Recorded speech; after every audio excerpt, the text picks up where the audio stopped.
imagine your business has $20,000 in your bank account. Could you spend it on a new TV, a holiday, a new car? Well, some business owners would say yes, they can. And of course, legally they can. It's their money. They're a sole trader. Yes, they can. But from a bookkeeping point of view, that's not how we think about it, because if you mix your personal money and your business money, you won't know how much your business is actually making. Imagine this is you. You're a sole trader, and this is your business. As a sole trader, legally it's all one thing, but bookkeeping and accounting pretend that there is a ring around the business. That's called the business entity concept.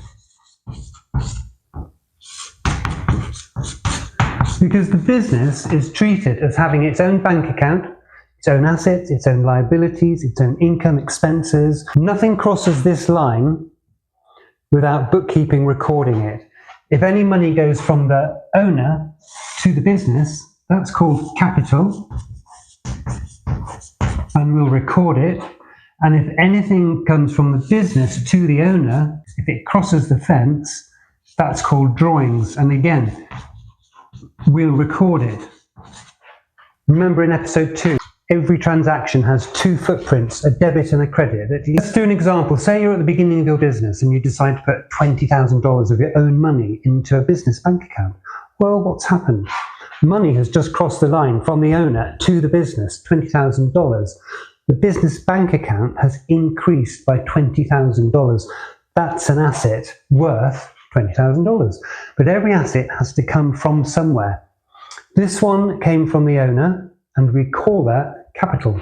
Let's just draw those 2 T accounts. Bank, 20,000, debit side, that's an asset. Capital, where the money came from, 20,000 on the credit side. And remember the accounting equation, assets equal liabilities plus equity, always has to balance. Assets are 20,000 in the bank equals no liabilities, so they're financed by equity, which is this capital here, 20,000. Accounting equation balances. So because the money came from the owner's stake in the business has also increased. You can think of equity as the whole pie, and capital is just one slice of that pie. So capital is a part of equity. Equity is the bigger accounting term that represents the owner's stake in the business. Now the business starts trading, it earns income, it pays expenses, and at the end of the year, either revenue is greater than expenses and there's a profit, or expenses are greater than revenue and there's a loss. Well, let's say that this year we made a profit of $50,000. Just write that down. Profit for the year, $50,000. Where does that profit go? Does it go straight to the personal bank account? No. The business has earned a profit. The profit belongs to the owner, but it stays inside the business until it's withdrawn. And the loss would work the other way. It decreases the owner's interest. Either way, it changes what the business is worth because the business has either created value, which it has here, or destroyed value. That's where many people can get confused. Profit is not the same as cash, as we learned in episode 1, and profit is not the same as money that you've taken out of the business. The profit or the loss changes what the owner has invested or staked in the business, but it doesn't mean that the owner has withdrawn that money. It's still in the business. Now, imagine that you transfer $5,000 from the business bank account into your personal account. What's happened? Well, again, money has gone across this fence. It's gone from the business to the owner. The business bank account has decreased by $5,000, but did the business buy anything? No, it didn't. Did it receive a bill? No. Was there any expense? No. The business hasn't become poorer because it spent money. It's become poorer because the owner took some of their investment back. Where's our bank account gone? Here's the bank again. Shouldn't rub that one out. It had $20,000. The owner has just taken $5,000 out, so that's drawings. It's on the credit side. We'll credit the bank. Drawings, account, then we'll debit that with $5,000. So withdrawing money, this increase, when you withdraw money, when you take drawings out, you decrease the bank account, you increase the drawings, and that will decrease equity. So if we have a quick look here and balance this bank account, and look what effect it would have on the accounting equation. If we total these up, that's 20,000, that's 20,000, balancing figure, balance 15,000 carried forward. So the balance is 15,000 brought forward. The balance on the bank account is 15,000. So our asset is 15,000. Is there a liability? No, the drawings have gone up. The drawings are taken off equity. So equity, which was 20, is now 15,000. So again, accounting equation always balances. So putting those things together in a simple way, we started off with capital of 20,000. We made a profit of 50,000, and then we had drawings of 5,000.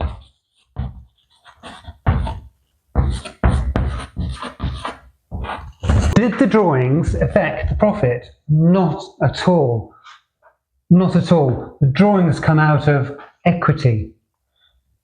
So if this was the equity account, we have capital of 20,000 plus the profit minus the drawings is $65,000 equity. So drawings don't affect profit, but they do affect equity. They come out of equity, they don't come out of profit. There is a formula to show what the owner's interest is, and that is opening capital, that's this here, plus any additional capital that they might have put in during that period. In this case they haven't, plus a profit. It could have been minus a loss. If there was a loss, that would be a minus, minus any drawings. And that equals, this is the closing equity.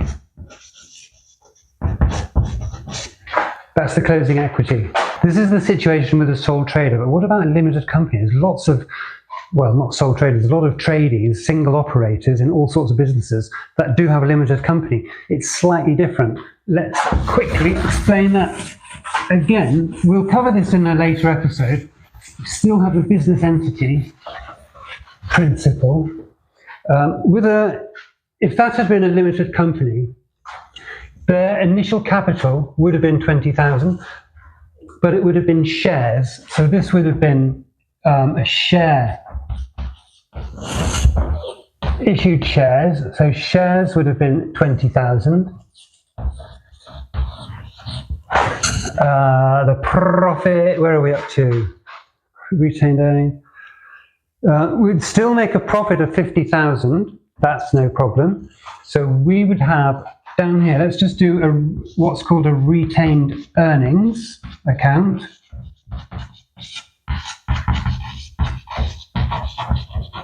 And in there, for a limited company, we would put the profit of 50,000 on the credit side. The profit is a credit entry normally. Drawings wouldn't be called drawings, they would be dividends. So we'd have dividends of 5,000, and the balance carried forward, 45,000. The balance is what is shown, 50,000. So then we would have retained earnings. This is on earnings of 45,000.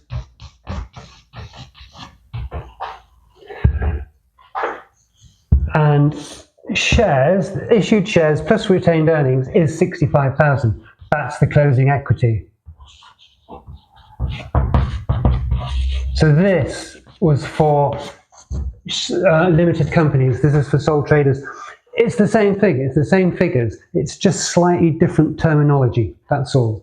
Let's just summarize what affects equity for a sole trader. There are 4 things that can affect the equity. 1, the owner invests money. The owner invests, that will increase capital. The second thing that can affect equity is if we have a profit in the year, that will increase equity.